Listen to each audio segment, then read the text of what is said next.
নুঙ্গি দিয়া খেতা শিলাই, নুঙ্গি দিয়া খেতা শিলাই, নুনাতে পান্তা পাই না। জোড়া তালের জীবন আমার গেল না রে, গেল না। জোড়া তালের জীবন আমার গেল না। কেমন আছেন ব্রো? ভালো আছেন না? আপনারা হয়তো ভাবতেছেন যে এই পাগল আবার কিনে আসলো। ঠিক আছে, ওকে। পুরো চারে মুরা দেখতেছি মরুভূমি, খালি নাড়া আর নাড়া। ভাই জমি আবাদ করছিল, আবার করবে কয়দিন পর।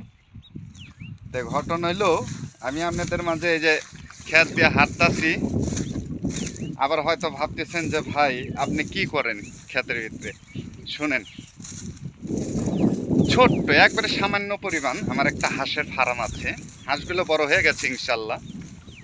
তবে যারা আপনারা বিদেশে প্রবাসে আছেন, যারা বিদেশে আছেন, তাদেরকে আমি সবসময় একটা কথা বলবো, ভাই কর্ম ছাড়া ভাত নাই। যে দেশেই যান কাজ করতে হবে। আমাদের বাংলাদেশেও কর্ম করতে হবে, ওই দেশেও কাজ করতে হবে।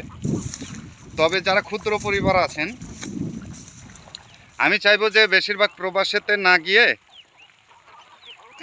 যারা যাওয়ার চেষ্টা করতেছেন আর কি, না গিয়া আপনারা ছোটোখাটো একটা বিজনেস করতে পারেন বাড়িতেই, চালান বেশি লাগবে না।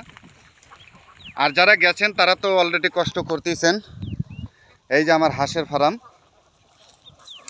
যারা গেছেন তারা তো কষ্ট করতেইছেন। তা আমি তাদেরকে বলবো যে দাদু ভাই আপনারা প্রবাসে না গিয়ে, বিদেশে না গিয়ে সামান্য পরিমাণ কিছু চালান নিয়ে কিন্তু আপনারা ব্যবসাটা করতে পারেন। হ্যাঁ, হেস হেস হেস, খুব একটা বেশি লাগবে না, সামান্য পরিমাণ ইনভেস্ট করলেই হবে। তো এই ইনভেস্টটা কিন্তু আপনার করতে হবে, করে আপনি কিন্তু বিজনেসটা করতে পারেন। দেখেন আমার এলাকায় কিন্তু ফাঁকা, যেমন ধান গাছ ছিল, সেই ধান ক্ষেত দিয়ে ধান আছে, শামুক আছে। বর্তমানে আমি 1 মাস হলো রাখতেছি, আমার কোনো খরচ নাই। আর এই এক মাস আমার এই হাঁস রাখতে গেলে কমসে কম আমার 10,000 টাকা লাগতো। ঠিক আছে, কমসে কম 10,000 টাকা লাগতো আমার এই হাঁস রাখতে গেলে। তাই যারা ব্যবসা করতে চাচ্ছেন, সবসময় ব্যবসা করতে হলে, বিজনেস করতে হলে ফার্মের বিষয় যেহেতু আপনারা জানেন না, জানতে হবে। না জানলে ক্ষতির মুখে পড়বেন। যেমন কিছুদিন আগে আমার 100 হাঁস শীতের সিজনে আমি আনছিলাম। শীতের সিজনে 100 হাঁস আনার পরে হাঁসগুলো আমার ভালোই ছিল, কিন্তু রোগ আসার পরে আমার 100 হাঁস মারা যায়। মারা যাওয়ার পরে আমি এই হাঁসগুলো আনছিলাম শীতের 15 দিন থাকতে। তো 200 বাচ্চা আনছিলাম। 200 বাচ্চা আনার পরে আমার যে বাড়িতে যার কাছে রাখি হাঁস, সে একদমই দুর্বল। আমার প্রায় 70টা হাঁসের বাচ্চার মতো আমার নষ্ট করে ফেলাইছে। মানে আমার কাছে নিজেরও কিছু গাফিলতির কারণে মারা গেছে। হলো 20-25টার মতো, আর বাকিটা হারাইছে আর কি। কারণ দুর্বল মানুষ দিয়ে কখনো বিজনেস হয় না, নিজের সাথে থাকতে হবে সব সময়।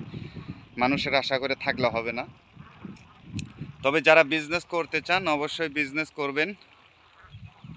ভাই বিদেশে যে টাকা দিয়ে খরচ করে যাবেন, প্রচুর কষ্ট। প্রবাসে প্রচুর কষ্ট, আমি জানি, প্রচুর কষ্ট। তো যারা প্রবাসে যেতে চান, আমি সব সময় বলবো যে দরকার নেই। আর যদি বলেন যে না অনেকেই গেছে, আমার একটু হাউস যাব, সেটা যাইতে পারেন। ঠিক আছে, হাইস হাইস হাইস, যাইতে পারেন, সমস্যা নাই। আর যদি বলেন না আমি যাব না, আমি দেশে থেকেই বিজনেস করবো, আত্মীয় স্বজন, বাবা মা চেহারা মুখ টুক দেখা যায় না, তাদের হিসাবটা আলাদা। আর যদি বলেন যে না আমার বাপের কি কম আছে নাকি, 4 লাখ 8 লাখ 5 লাখ ফুরাইতে আসি, সমস্যা কি, তাদের হিসাব আলাদা। আর যারা একদমই ইনকাম করতে যান, তাদের হিসাবটাও আবার আলাদা। তো ভাই আমি সাজেশন কেউরে কিচ্ছু দিব না, কেউরে কোনো কিছু বলবো না। তবে যারা আমার মতো গরিব আছেন আর কি, যারা আমার মতো গরিব আছেন, আমি তো গরিব আছি, আমি দিন এনে দিন খাচ্ছি। সত্যি কথা বলতে আমার ভয় কি, তাই না? তা আমি তো গরিব আছি। ওই যে একটা ডায়লগ ভাইরাল হয়েছিল না, কয় আমি তো গরিবই আছি। তে ভাই কইয়া লাভ নাই। আপনারা আমার মতো যারা গরিব আছেন তারা বিজনেস করতে পারেন, আর যারা কোটিপতি আছেন তারা যাইতে পারেন, আমি কিছু বলবো না। হেস হেস হেস হেস,